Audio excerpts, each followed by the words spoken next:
All right, we doing a starter replacement on the Kia Sedona 2012, I believe.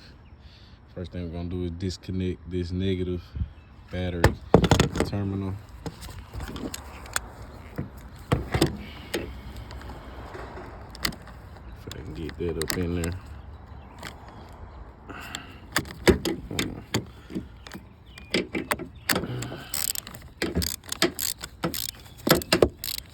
Then we're gonna do everything else from the bottom.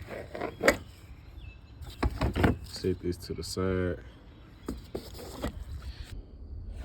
All right, right now I'm working on a starter on a 2012 Kia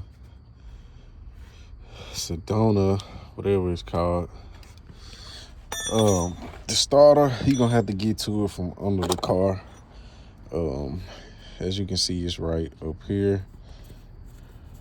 Boom. But the thing is, they have a plate with 3 screws in it. As you can see that I got laying right here. Got 3 screws in it, you gotta get out. And then in order to get this out your way, in order to actually get it out, you're gonna have to get this, what is this, the transmission mount? You're gonna have to get this out the way. You got 3 bolts in it, one right there, one up under it, and another one up top right there. So once I get that out, I resume the video. All right, now we got the transmission mount out the way. Now you can see that starter right here.